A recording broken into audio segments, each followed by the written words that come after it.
All right, here we go. Einstein, or let's talk a bit more about photons. Einstein proposed light should be thought of as a collection of particles called photons. Photons.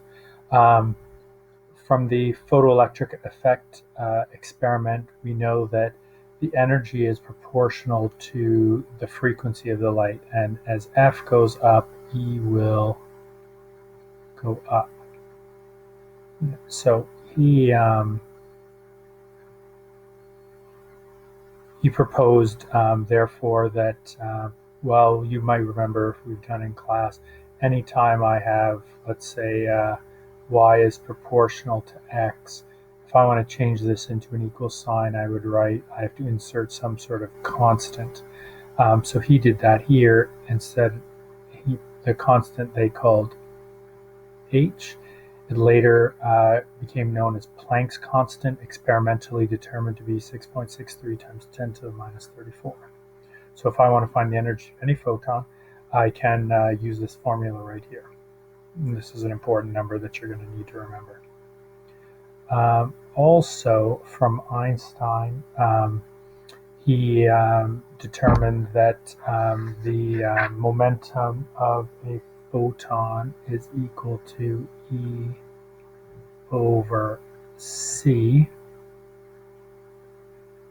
But energy we just learned is HF, C is F lambda, so I get E is HF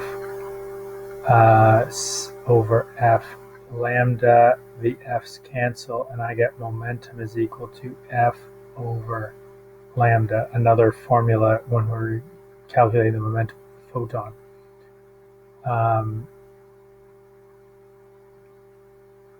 Compton effect.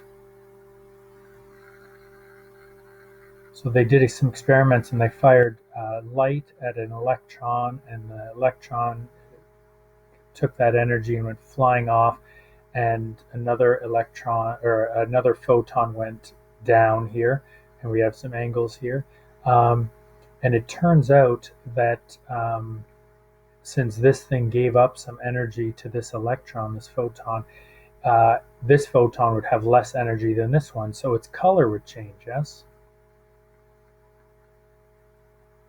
And it turns out when they did this experiment and they did the math of the experiment, both momentum and energy is conserved in these experiments. It was a very important experiment confirming this momentum of a photon. And interestingly enough, the math here required relativity formulas that we've already learned. And it turns out, therefore, that Einstein needed his own relativity formulas to help prove some of his work with the photoelectric effect and photons.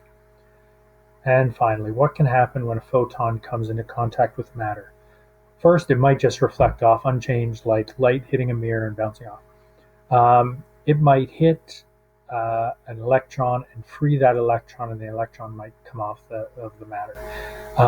It might free an electron, and then the photon might come off of this matter with less energy and momentum. And this is basically what Compton said. Yes. Tom. Can't spell. I'll try that again.